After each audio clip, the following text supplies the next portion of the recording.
किसान भाइयों, आज की इस वीडियो में हम धान के बारे में क्रमबद्ध तरीके से वैज्ञानिक विधि से आप लोगों को धान की खेती के बारे में संपूर्ण जानकारी देंगे। आप YouTube पे कई वीडियो देखे होंगे कि ये चीज़ डालिए ऐसा होगा, वो चीज़ डालिए वैसा होगा।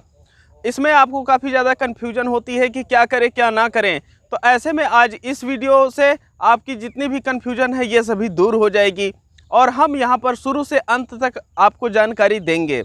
तो देखिए, हम शुरू करते हैं। सबसे पहले जब हमारी गेहूं की कटाई हो जाती है और उसके बाद खेत हमारा खाली हो जाता है, वहां से जब हमारा गेहूं कट जाता है और खेत खाली हो जाता है, उसके बाद आप 3 काम कर सकते हैं। जो 3 काम होते हैं वह कौन कौन से हैं? पहला तो ये है कि आप गहरी जुताई करके खेत को छोड़ सकते हैं। और जब आप गहरी जुताई कर देते हैं तो उसका फ़ायदा ये होता है कि आपके खेत में पानी सोखने की क्षमता बढ़ जाती है और कीटाणु जीवाणु विषाणु जो आपके लिए हानिकारक होते हैं वह ख़त्म हो जाते हैं धूप से। अब ये तो हमारा हो गया पहला। और दूसरा है कि ऐसे समय में हम अपना उसमें हरी खाद तैयार कर सकते हैं। और अगर आप हरी खाद तैयार करते हैं दूसरे नंबर पे, तो उसमें आपके खेतों में पोषक तत्वों की भरपूर क्षमता बढ़ जाती है। और अगर हम तीसरे की बात करें तो इसमें आप कोई भी फसल ले सकते हैं। इसका कारण ये है कि जब आपका गेहूं कट जाता है और जब धान आपको लगाना होता है तो ऐसे में लगभग 2.5 से 3 महीने आपको मिल जाते हैं। और ऐसे में अगर आप चाहें तो वहाँ पर एक छोटी सी फसल ले सकते हैं लगभग जो 2.5 महीने की होती है। और जब आप ये तीनों काम कर लेते हैं एक ही साल में, तो आप एक खेत में ये काम नहीं कर पाएंगे। लेकिन अगर आप चाहें तो यह कभी और किसी साल आप इसमें खेत की जुताई करके छोड़ सकते हैं और किसी साल आप हरी खाद तैयार कर सकते हैं और किसी साल आप उसमें फसल ले सकते हैं। तो ये तरीका होता है आपका तीनों चीज़ों को पालन करने का। तो इस तरीके से अगर आप कर लिए हैं, जब भी आप अपनी आवश्यकता के अनुसार देख लीजिए, आपको जो करना अच्छा लगे उस समय वही कीजिए जो आपकी आवश्यकता हो। और जब आप ऐसा कर लेते हैं तो उसके बाद हमारी शुरू होती है धान के लिए खेत की तैयारी। अब जब आप धान की खेत की तैयारी करने जाते हैं तो ऐसे में जो धान की रोपाई होती है उस समय खाद तो रासायनिक डालना नहीं चाहिए। तो धान की जब खेत की तैयारी करते हैं उस समय हमें गोबर की खाद की आवश्यकता पड़ती है। अगर आप हर साल प्रयोग करते हैं तो 5 ट्राली गोबर की खाद प्रयोग करें। यह आपको प्रयोग करना है जब आप पहली जुताई करने जाते हैं खेत की धान के लिए, तभी डालना है और डाल करके उसे खेत में मिला देना है। और आप जब खेत में मिला दिए हैं तो उसे वहीं पर वैसे ही छोड़ दीजिए। कई किसानों का ये सवाल होगा कि जो गोबर की खाद डालते हैं कितनी डालनी चाहिए और कैसे डालनी चाहिए। यहाँ पर जो हम आपको आंकड़े दे रहे हैं यह 1 एकड़ के लिए आंकड़े दे रहे हैं और इस आधार पे आप अपना काम कर सकते हैं। देखिए, जब आप गोबर की खाद डालने जाते हैं तो गोबर की खाद सड़ी हुई आपकी होनी चाहिए। जैसे भुरभुरी हो जाती है जब सड़ जाती है, तो ऐसे में 5 ट्राली 6 ट्राली आप आराम से 1 एकड़ में खाद डाल सकते हैं और खेत की जुताई करके वैसे ही छोड़ दीजिए। अब आपका ये काम पूरा हो गया तो कुछ लोग मानसून का इंतज़ार करते हैं, क्योंकि लगभग उसी समय मानसून भी आ जाता है और धान की रोपाई शुरू होती है। तो अगर मानसून आ गया तो बारिश हो जाती है, तो उसके बाद आपको खेत एक बार जो है जुताई करना होता है पानी में। आप ये पानी में जुताई कर दिए हैं, गोबर की खाद आपकी पहले ही पड़ गई है और उसके बाद आप रोपाई करना शुरू कर सकते हैं। और जब आप धान की रोपाई करने जाते हैं तो कुछ चीज़ों का आपको ध्यान रखना होता है। ध्यान ये रखना होता है कि जब आप रोपाई करने जाते हैं तो खेत में पर्याप्त मात्रा में आपके पानी उपलब्ध हो, तब आप रोपाई करें। और इसके साथ साथ जैसे अगर आपकी देसी प्रजातियां हैं तो उनके पौधे थोड़ा नज़दीक लगाए जाते हैं और जो हाइब्रिड वाली प्रजातियां हैं वह पौधे थोड़ा दूर लगाए जाते हैं। यहाँ पर जो पौधे लगाए जाते हैं वह लगभग 8 से 10 इंच की दूरी पे लगाए जाते हैं। जैसा कि आप इस समय वीडियो में देख पा रहे हैं, इसी तरह से रोपाई की जाती है। और अब हम आते हैं आगे कि हम खाद कब डालेंगे और हमारा जो खरपतवार नाशक होता है उसका हम कैसे इस्तेमाल करेंगे।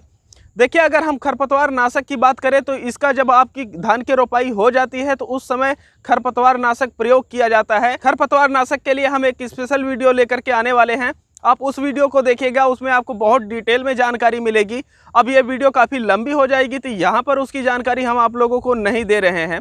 आगे आने वाली वीडियो में आपको जल्द ही मिल जाएगी और वहाँ पर आप देखिएगा। तो अब हम आ जाते हैं खाद। जो हमारी रासायनिक खाद होती है उसे हम कब डालें, कैसे डालें। देखिए, जब हमारी रोपाई होनी रहती है तो उस समय और उसके पहले इस वजह से नहीं डाला जाता है क्योंकि जो हमारे धान की रोपाई होती है यह पानी में होती है।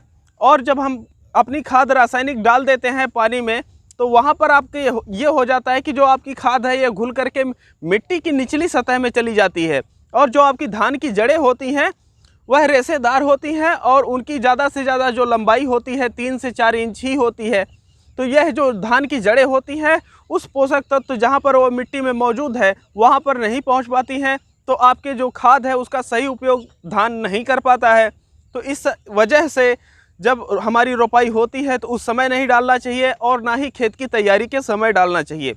अब जब आपकी धान की रोपाई हो जाती है, लगभग 1 हफ्ता बीत चुका होता है और आपका पौधा हरा भरा होने लगता है, पकड़ करके चलने लगता है, तो ऐसे में जो है आपको खाद डालनी होती है।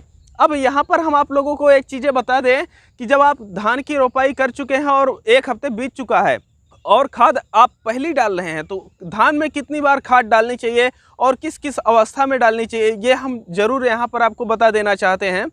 देखिए, एक तो आपकी रोपाई के बाद खाद डालना होता है जब 1 हफ्ते बीत चुके होते हैं, और दूसरा आपकी जो धान की वैरायटी है उसके आधार पर जब उसकी आधी उम्र बीत चुकी होती है तो उस समय खाद डालना होता है। और जो तीसरी खाद आपकी पड़ती है वह खाद पड़ती है जब आपके उसमें फूल आने लगते हैं, धान में बालियां निकलने लगती हैं, तो उसके पहले जो है खाद डाली जाती है। तो ये 3 खाद होती है। उस 3 खाद में जो पहली खाद होती है आप कौन कौन सी डालेंगे, कैसे डालेंगे, हम यहाँ पर आप लोगों को बता रहे हैं। और अगर इन खादों को आप डाल रहे हैं तो जो आपका धान है यह अच्छा फुटाव लेता है, ज़्यादा पौधे उसमें निकलते हैं, जिसकी वजह से आपका उत्पादन बढ़ता है।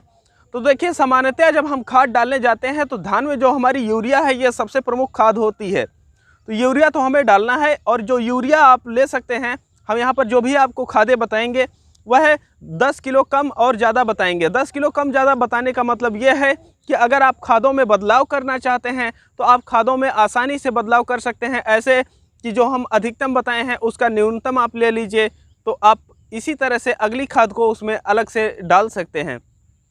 देखिए, इसमें जो आपको यूरिया लेना है वह लेना है 50 किलो। 1 एकड़ खेत के लिए आपको यूरिया लेना है 50 किलो। और इसमें सिंगल सुपर फास्फेट जो हमारा होता है वह 70 से 80 किलो ले सकते हैं, और जो यूरिया की मात्रा है वह 50 से 60 ले सकते हैं। अब हमारा आता है पोटास। सामान्यतः जो किसान भाई हैं यह पोटास अपने धान में नहीं डालते हैं। देखिए, अगर आप पोटास अपने धान की फसल में डालते हैं, क्योंकि हर पौधे को आवश्यकता होती है, वह फल देता है, तो जो आपका पोटास होता है यह आपके फल को काफ़ी अच्छा बनाता है और उत्पादन जो है यह काफ़ी अच्छा बना देता है। अब यहाँ पर जब आप पोटास इस्तेमाल करते हैं तो देखते होंगे कि जब आप धान कुटाई करवाने जाते हैं, उससे चावल निकालना होता है, तो वहाँ काफ़ी सारे धान टूट जाते हैं।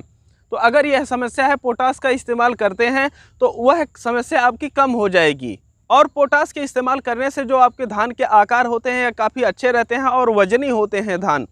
अब इस वजह से आपको पोटास की खाद ज़रूर प्रयोग करना चाहिए। और अब हम आते हैं अगली खाद के ऊपर।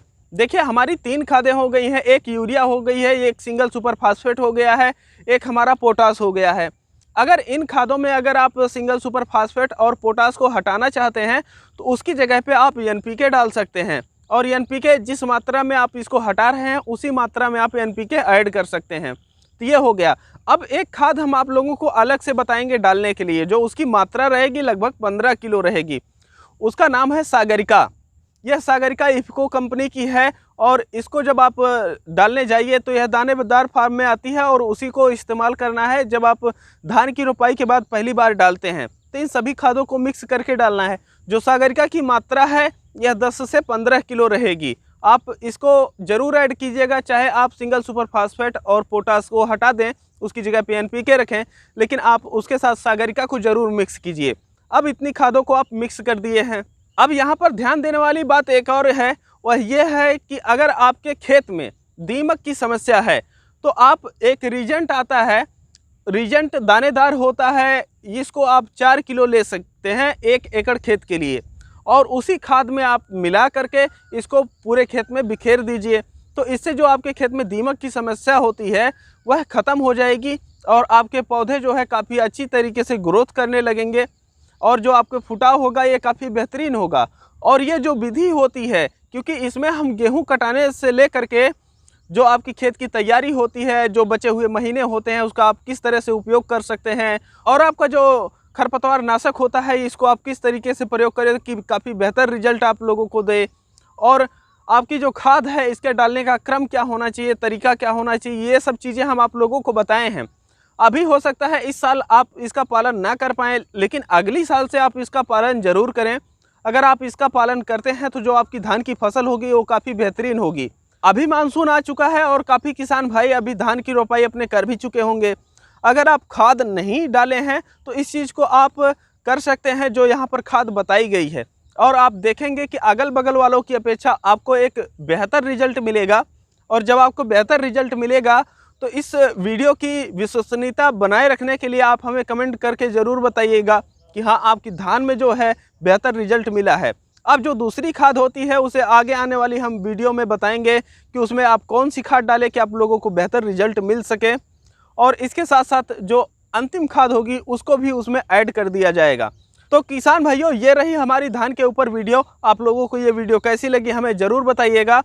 हम जल्द ही अन्य वीडियो धान की लेकर के आएंगे। हम आप लोगों से अब मिलते हैं एक नई वीडियो में। तब तक के लिए चलते हैं। जय जवान जय किसान।